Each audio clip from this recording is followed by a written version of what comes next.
اللهم صل وسلم وبارك على سيدنا محمد وعلى آل سيدنا محمد. تعرف ايه هي أعلى درجات الألم عند المرأة؟ أعلى درجات الألم عند المرأة هو الصمت. المرأة عندما تذهب لخيار الصمت اعلم أنها مدمرة نفسيا وعاطفيا، لا سند لها ولا تملك أي خيار للحل من هذا البيت، لا تملك المغادرة ولا تملك البقاء.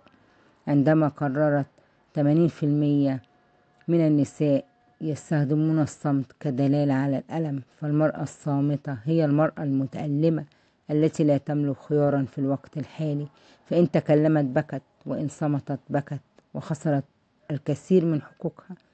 صراحة إذا وصلت للصمت ما عاد عندها أمل بالإنسان اللي أمامها، لأنه كسر كل الذكريات وكل الوعود اللي قدامها، لأنه كان بيوعدها وبيخلف وبيعمل عكس كلامه. فكده هي تعتبر سقط هو من نظرها وما عندهاش أمل إن هي تكمل معاه. احذر من صمت المرأة وصلح من نفسك عشان الحياة تمشي.